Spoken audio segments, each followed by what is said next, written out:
Story time with Fergie and friends. At last, at last, at last. Yay! I'm so excited. Yes, because the unicorn and the magical adventure. The unicorn is back. Yippee-doo! So what are we doing? We are putting...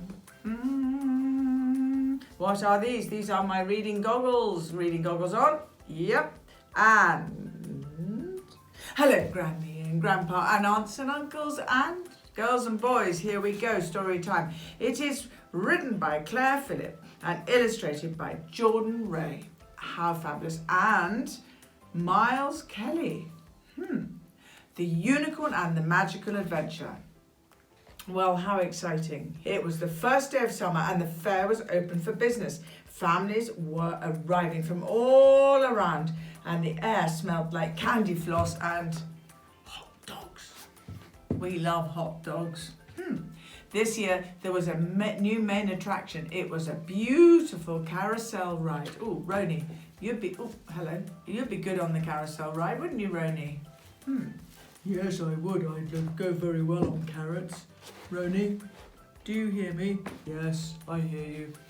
This ride was very special. It was busy all day long. A fairy had sprinkled magic dust over the carousel animals. The ride made the children feel like they were flying and the animals came to life at sunset. Roni, did you come to life at sunset? Yes. I haven't got a carrot. I know. One night, Marla the tiger said, is anyone else a little bored? Apollo the unicorn nodded. All of a sudden, they heard a noise, just like a bell. Ding! The fairy appeared, fluttering her wings. Well done, fairy. How nice to see you. The tiger was very bored. It was very difficult to have a bored tiger. The unicorn stepped forward and swished his glittering mane. I wish I could fly. The other animals cried, me too, me too, me too, I want to fly. Very well, said the fairy, but what about the children if you all fly away? They won't be able to go on the carousel and feel its magic. Well, that's a very good point. The animals went quiet. Yes, good point. As you wish, said the fairy, with another ding, ding, ding, ding. She disappeared into a cloud of fairy dust. The dust floated through the air and landed softly on the animals. They all began rising up into the sky. Whee! Said Apollo as they flew off in different directions. No, different directions, they're going to get lost. Apollo was amazed at how fast he could fly. He headed straight for the North Pole. I wonder what happens at the North Pole, girls and boys. I'm free, he called to the stars. Apollo watched the northern lights dance across the sky. I'll visit the pyramids next, he said to a polar bear. As quick as a flash, Apollo flew to Egypt. The enormous pyramids were dazzling.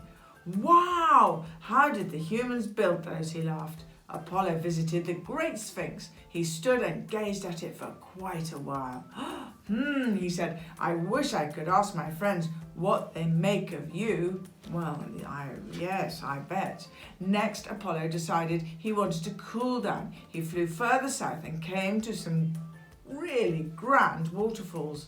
This is so pretty, said Apollo. I wish I could show the children at the fair. For the first time, Apollo felt a little lonely. It was nearly night time, so Apollo looked for somewhere quiet to rest. He found a small village. Children were playing together as the sun was going down. Apollo saw a boy and a girl holding hands as they looked up at the Milky Way. He wondered what they were saying to each other. I wondered too. Apollo felt so homesick that he flew back to the fairground. Ruby the elephant had also returned. Apollo, Apollo, Ruby called. In Africa, the elephants can't be friends with the lions. Leo the lion was there too. The elephants all ran from me when I tried to play, he said. Poor Leo. Next, Etta the hippo crashed back down to the ground. Oh, thank goodness, she called. Africa was so muddy. Then Marla arrived. I didn't want to hunt other animals. No. Apollo saw that the sun was coming up.